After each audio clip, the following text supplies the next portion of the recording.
Il est considéré comme le libérateur, le nouvel homme fort de la Syrie. Al-Joulani a décidé d'adoucir son image, mais il n'est pas un modéré, encore moins un démocrate. Il est l'homme qui a réussi l'impossible, faire chuter Bachar el-Assad au pouvoir depuis près de 25 ans en Syrie. Mais qui est vraiment Mohamed Al-Joulani ? Il est né en 1982, a grandi dans les quartiers aisés de Damas et se destinait au départ à des études de médecine qu'il avait commencées. Mais le 11 septembre 2001 et l'intervention américaine en Irak en 2003 auront raison de ses études et il décide de s'engager auprès d'Al-Qaïda qu'il rejoint en Irak. Très vite en Irak, il est arrêté et il passe 5 années dans différentes prisons tenues par les Américains.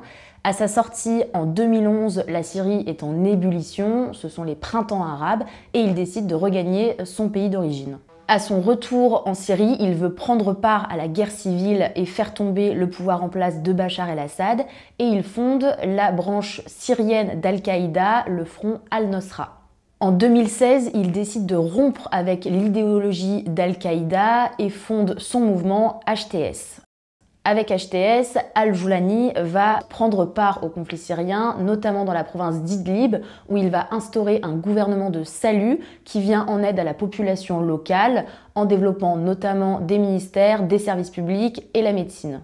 Les membres de HTS sont des islamistes sunnites conservateurs, mais ils se différencient des combattants d'Al-Qaïda parce que leur unique but, c'est la cause nationale syrienne. Une chose est sûre, il a tout intérêt dans un premier temps à faire bonne figure pour obtenir le soutien politique et l'aide internationale humanitaire dont il aura besoin. Si la chute de Bachar el-Assad est une bonne nouvelle, l'avenir politique de la Syrie est incertain.